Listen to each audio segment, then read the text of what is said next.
Now production of X-rays, as I have explained earlier. X-rays are produced in Coolidge X-ray tube. Earlier we used to produce it in Roentgen tube. However, both the tubes are almost the same. In both of these tubes, we have to use the vacuum tube. But Coolidge X-ray tube is slightly more modified, and we can have the exact intensity of X-rays. So we generally use Coolidge X-ray tube. Now, in the Coolidge X-ray tube, there are certain important parts. Like X-rays are produced in Coolidge tube, the main parts are source of electron, obviously cathode, means of producing large potential difference, that is a potential difference arrangement, and target on which high-speed electrons are made to strike. You can remember that the electrons which are emitted from cathode plate, their speed is given by function 2 eV over m square root. That is, charge and mass ratio of electron is found to be 1.7 into 10 to the power 11 units, and V is the voltage. So velocity of electrons, that is directly proportional to square root of voltage. So the third component of the X-ray tube which we are discussing is a target on which high-speed electrons are made to strike. It means that electrons are accelerated at high voltage, and we say that its speed will be more. Now, pressure inside the tube is very low, so this pressure we maintain with the help of a manometer. We can check the pressure. So vacuum tube or vacuum pump is used to remove air from the that is discharge tube. So pressure is adjusted very low, and with low pressure we will find that there is not much interaction about the air molecules and electrons. The electrons are emitted from the filament by thermionic emission. So what we do is that in Coolidge X-ray tube there is an indirectly heated filament. This filament is connected to LTB, that is a low tension battery of small voltage, about 10 volts. By heating the filament, electrons are generated from the filament. Then, in order to accelerate them towards the target, we apply high voltage between filament and the target plate. Target is made up of high atomic weight. The electrons are accelerated towards the target with the energy EV. The emitted electrons are accelerated by high potential difference, 15,000 volts to 100 kilovolts. Kilovolt means 1000 volts. So 100 multiplied by 1000, that is 10 to the power 5 volts. Now, the out section of the Coolidge tube is being indicated. Towards the left side, it is a low voltage AC. We can convert AC into DC with the help of rectifier. So, milliammeter is fixed, MA in the circuit. M, that is anti-cathode, and from cathode plate we find that a stream of electrons will come out. It will strike the anti-cathode or the target, and X-rays will be generated, that is indicated by dotted lines. In Coolidge tube, both AC and DC potentials can be applied, but X-rays are produced in positive cycle.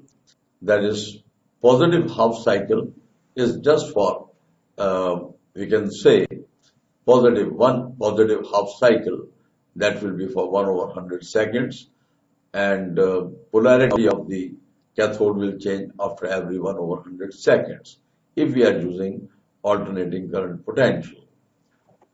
These electrons are accelerated, or these accelerated electrons are made to fall on the tungsten target, which is inclined at 45 degrees to the electron beam.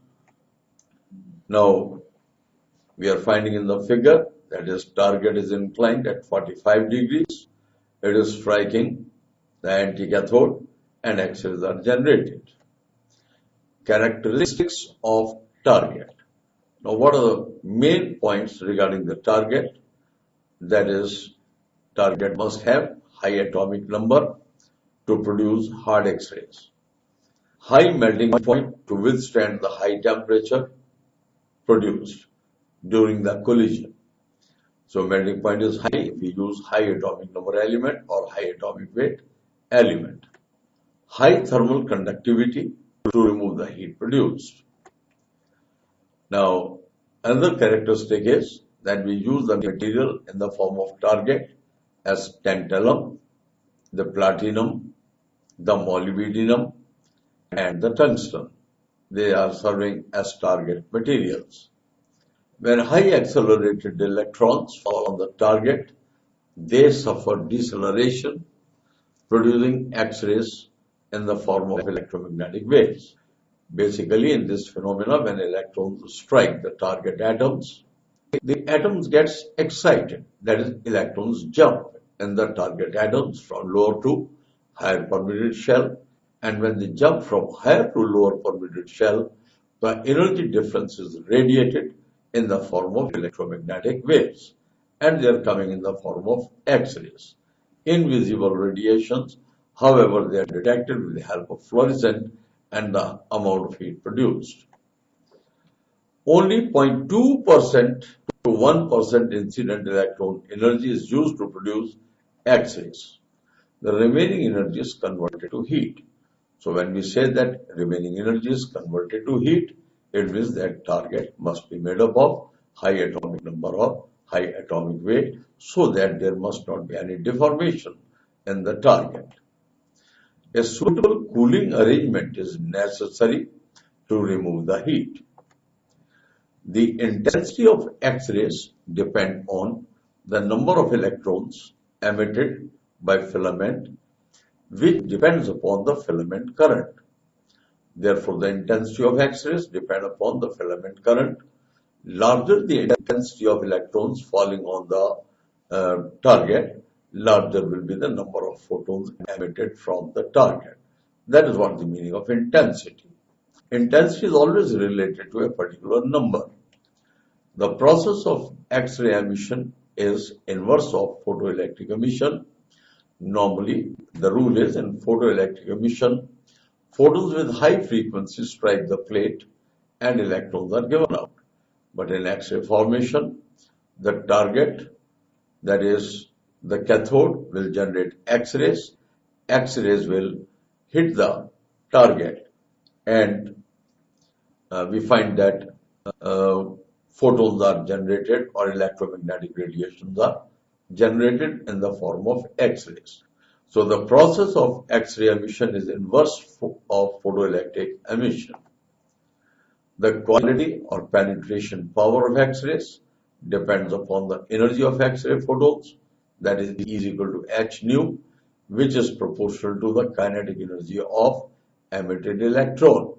And kinetic energy of emitted electron in terms of voltage is EV, where V stands for voltage, which in turn depends on the potential difference between anode and cathode. Anode is referred to target. Penetrating power or hardness is inversely proportional to wavelength. So the wavelength will increase, the penetration power will decrease. And the wavelength is basically related to voltage. That is, EV is equal to Hc over lambda. So lambda is inversely proportional to voltage. So penetrating power or the hardness of X-rays, that is directly proportional to 1 over lambda, is directly proportional to the voltage applied, and it is directly proportional to the kinetic energy.